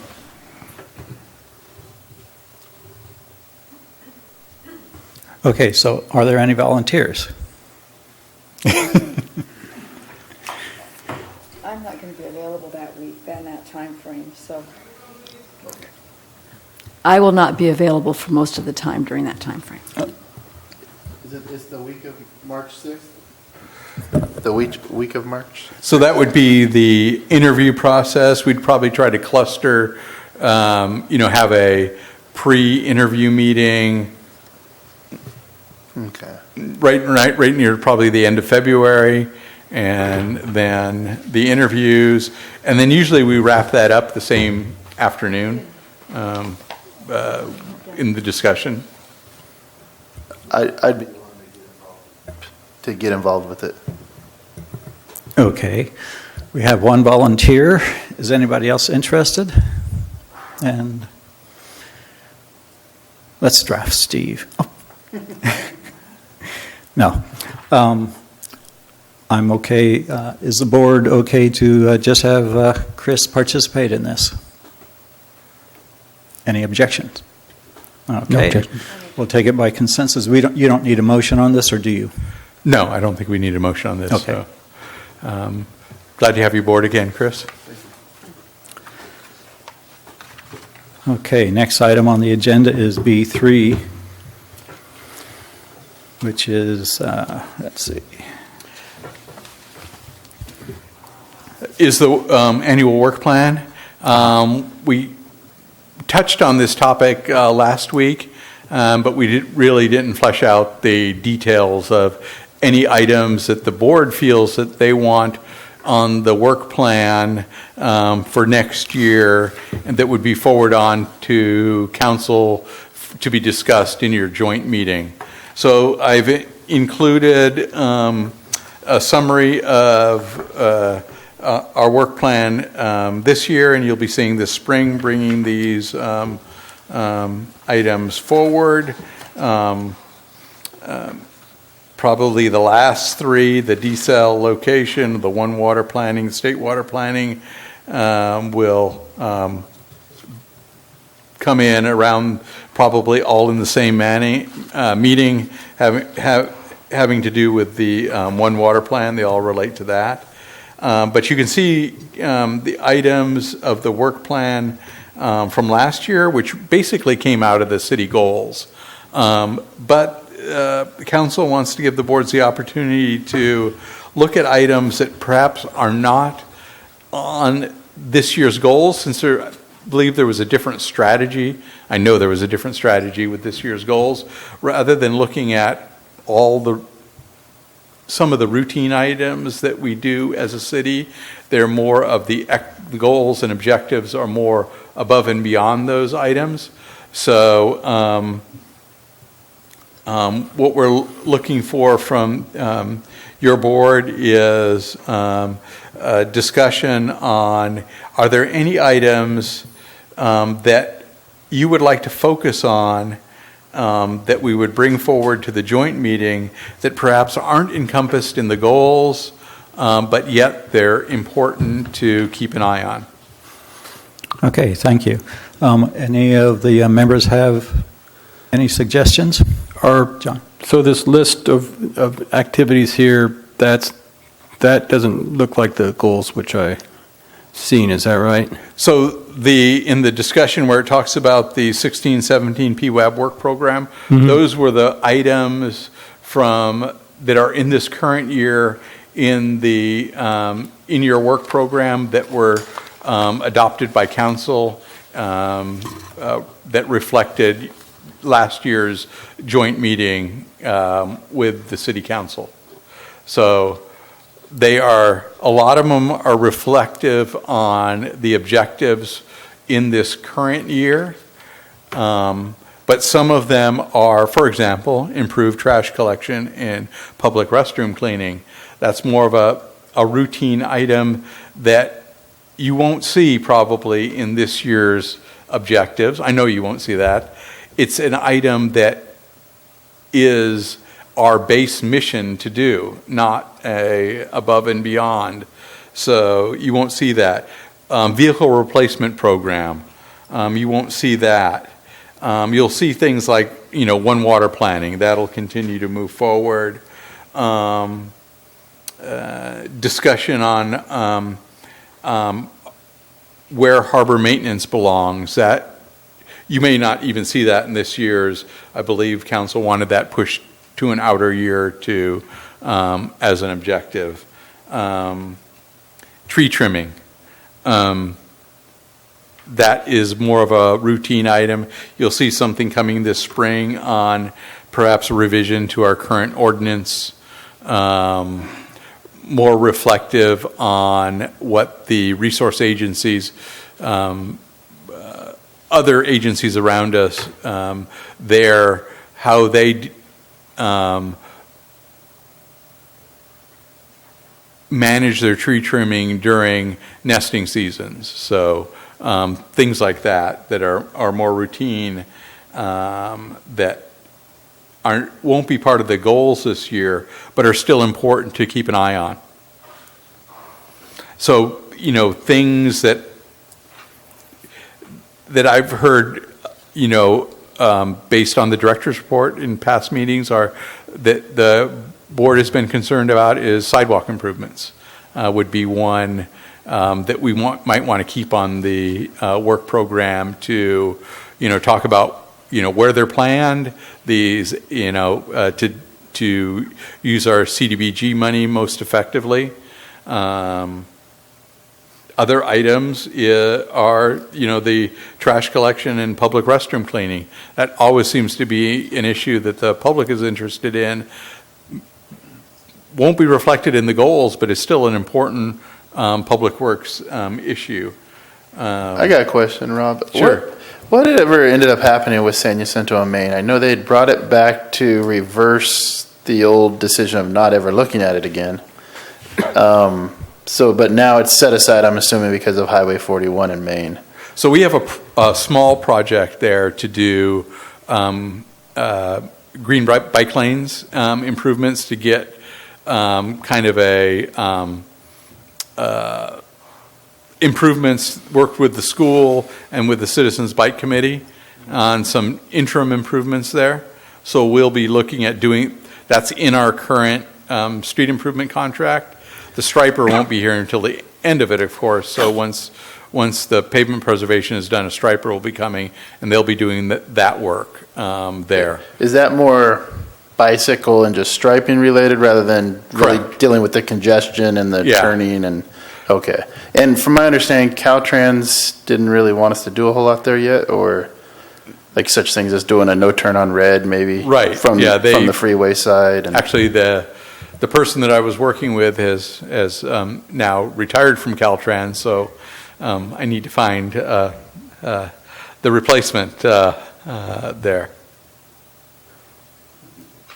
Rob, did they spend their money up Highway 41 fixing the landslide up there? And does that limit their ability to help us with the roundabouts and work down lower? I don't know that we're going to get any help from Caltrans on local issues. Perhaps on 41 Highway 1, because it's a state-to-state route, we could see some financial assistance from Caltrans. They view it as a local congestion problem, not as a state problem. Also, there's different pots of money Caltrans has. One is very limited for the local stuff, and Right. then emergency repairs like the slide is entirely different. It doesn't affect. Right, sorry about that. Yet, John is absolutely correct. They're not taking money out of their local improvement money to do that slide repair. Oh, good. So we need to come up with a list and ask them, here we need a roundabout over there. Okay, so it doesn't appear that there's any new items that board members want to add to the list to go to council at this time. I'm satisfied with the information. Well, were you going John? to come up with a new set of bullets, or is it going to be based on the current goals, or are you going to? It will be based on the new work plan will be based on the 17-18 goals, plus any items that they'll be up for discussion with your joint meeting with council, whether council adds them to the work program or not, will be up to them. But it would be suggestions to add to the outside of this year's objectives, any items that the board wants to keep focus on, I guess would be the best way to put it. Streets should, obviously, I say, yeah, I'm working on this board, and guess what they asked me? Streets, of course. Streets. And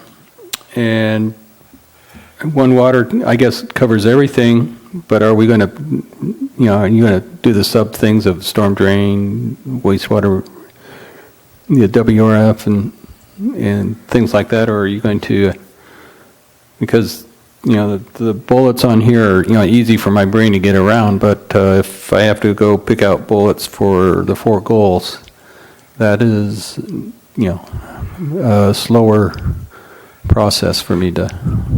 So the goals will be presenting work plan items that deal with the goals and objectives for this year. This was more of an item for anything outside of the goals and objectives that this board might want to focus on. So, streets is on the goals and objectives, but I hear that might be a desire to add even more emphasis onto streets, perhaps even looking more into maybe some more routine measures. So we could make a presentation on our Street Saver program and get maybe a little bit into the details on how we select streets, for example, rather than just be a magic black box that the street names pop out of. Yes, that is one of the, it's just like, and then public education, is that supposed to be covered under goal, was it 2? Explaining what the constraints we're working with? Goal 3. Are we going to have a public education element in there?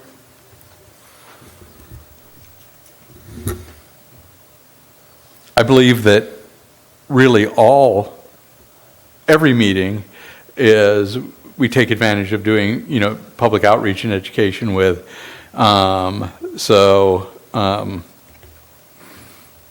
It is an objective of the city, and it is part of our routine, is to make sure that we haven't always been the best at this, and we're trying to strive to be better using more methods to outreach. But I believe that that is one of the main purposes of this body, is to get that information out to the public. Yeah, but, we've got one public here. So I just, the thought of we may have to have, something more than just a board meeting where we go through the reports there, because, I have the training to understand about 70% of what I see coming through on your report there, but who else is a civil engineer here? Okay, so it's Steve Shively and I probably are but you don't want me explaining anything to the public because I'm an engineer and I'm a numbers nerd. I'm not a communicator. So there probably needs to be some sort of community coordination plan or whatever, or outreach. I think the EPA calls it community outreach plan. But you definitely need to have, if you want to avoid another rebellion, like it's happened a few times the last few years, you really ought to start suggesting to the city manager, is there a community outreach coordinator plan type thing going on? And that was one of the that's one of the duties of our one of our newer employees. The deputy city manager is coordinating that outreach. Now, he doesn't do it all. He relies on other city staff to do that. And so I've added one thing to perhaps the work plan could be to improve our community outreach with our Public Works Advisory Board. So perhaps we just don't publish the agenda on the city's website. We might use some other methods to get that information out. I know, I've lived here over 40 years, and there's been thousands of different methods of trying to get information out to the public, and for the most part, the public really isn't interested until something happens to them personally, yeah. And, it's you can try, the hopefully we've got several hundred, maybe thousands of people watching this tonight, but besides the number of people that are directly here in our audience.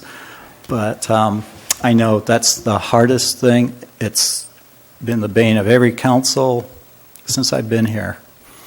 So, I know, go ahead. Is there a way for us to go to the cable company and say how many people tapped into the broadcast?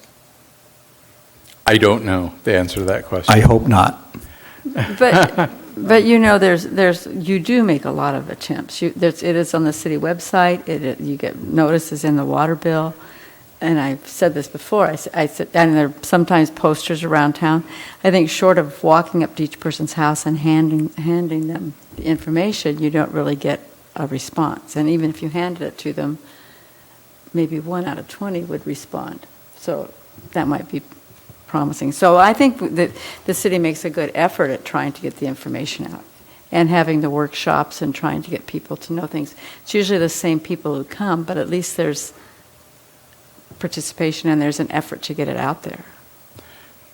So I think it's so far doing, you're making a good effort at it. That's what I should.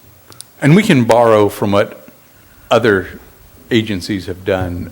For example, I don't know if this has an interest to anybody besides me, but other agencies have looked at producing short videos. I mean, even with just your iPhone, filming some street work and having some narration, and then posting that to either YouTube or the city's Facebook site so people could see when you're patching a pothole, what needs to get done.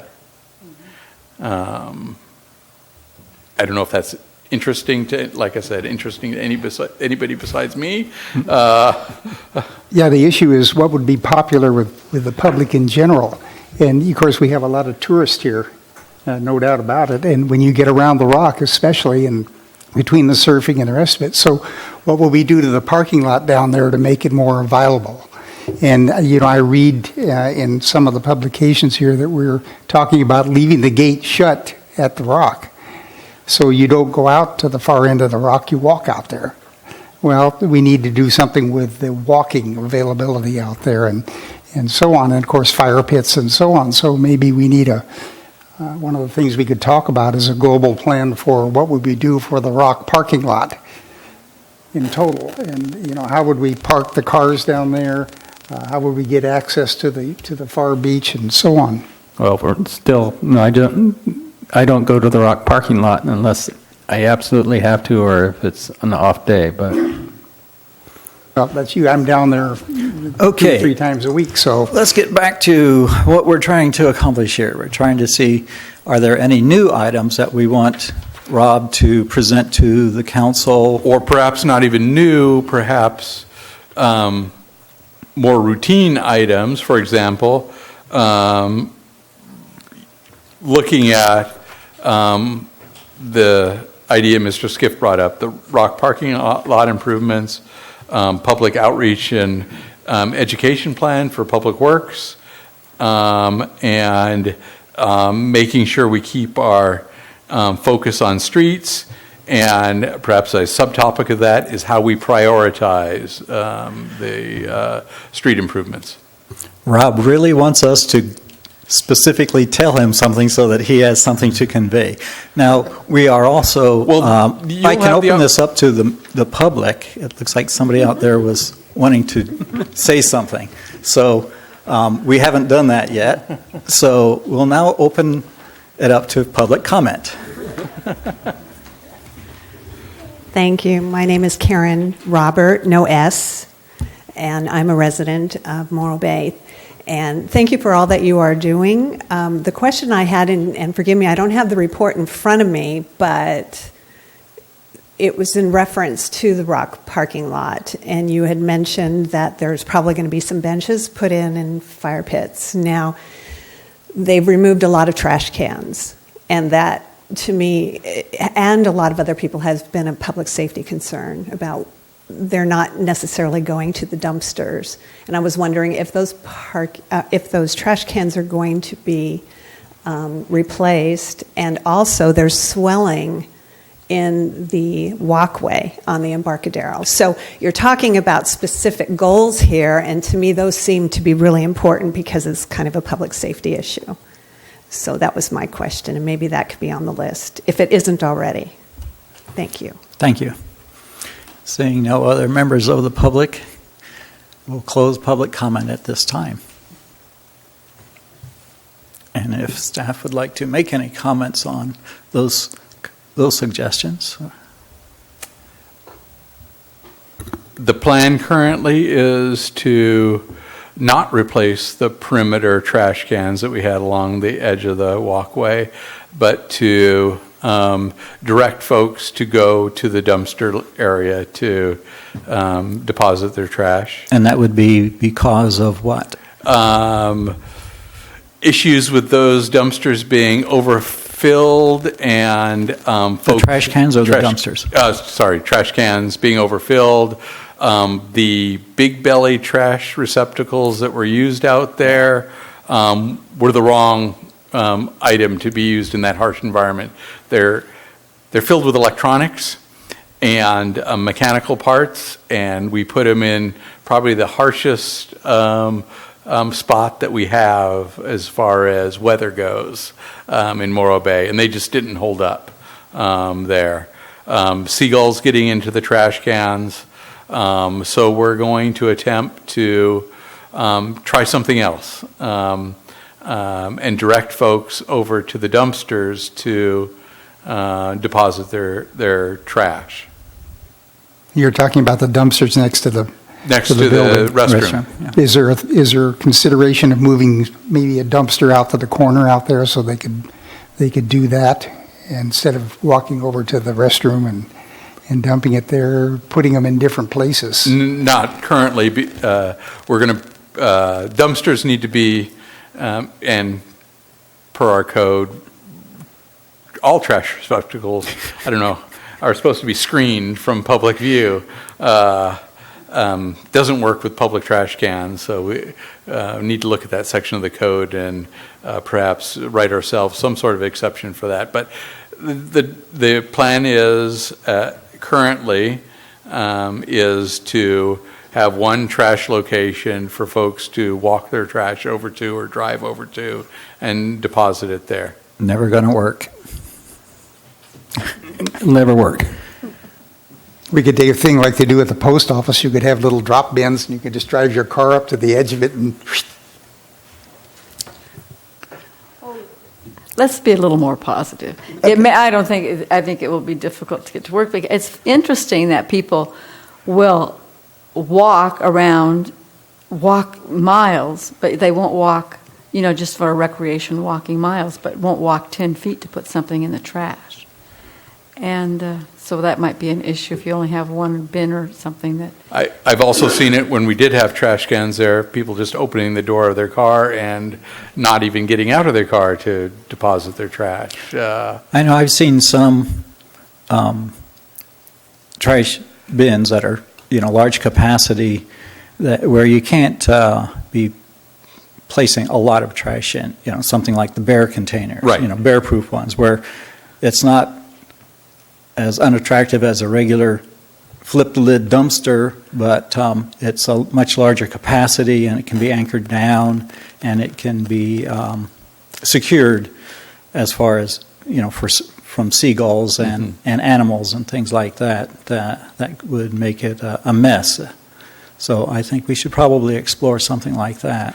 So maybe what this board wants to do is to receive a periodic report as to how this experiment is working and whether we're having to do supplemental litter patrols out there to deal with trash collection, and then perhaps come up with a different plan.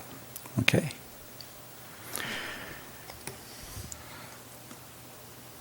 Any other items for Rob to take forward?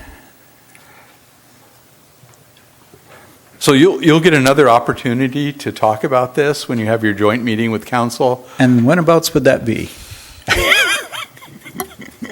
Do I You have it in open the door. report?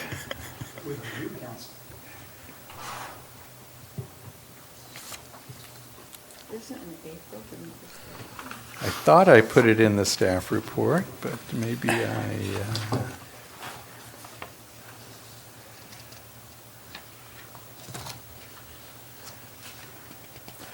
I will get that information to you. Yeah, I think I've seen the believe date it's somewhere. the first week in April.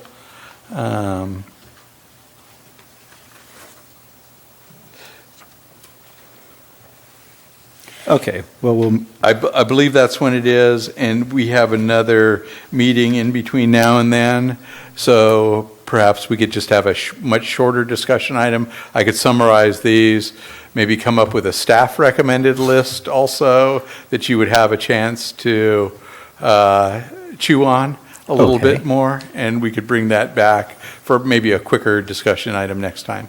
all right, thank you. Next item on the agenda, we've already done B4, is C, potential future agenda items. Now, we have several items listed here. Do you see any of these coming up on our next agenda? I would see the most likely one would be the bike needs and the ADA improvements plan, since Okay. we've now received the completed report from the inspectors, so we could bring that forward. All right, thank you. Any other last comments from staff? Okay. None for me. Any other comments, last comments from board members before we adjourn? Okay, then we will adjourn to next Public Works Advisory Board meeting in the Veterans Building on March 15th at 5:30. Thank you.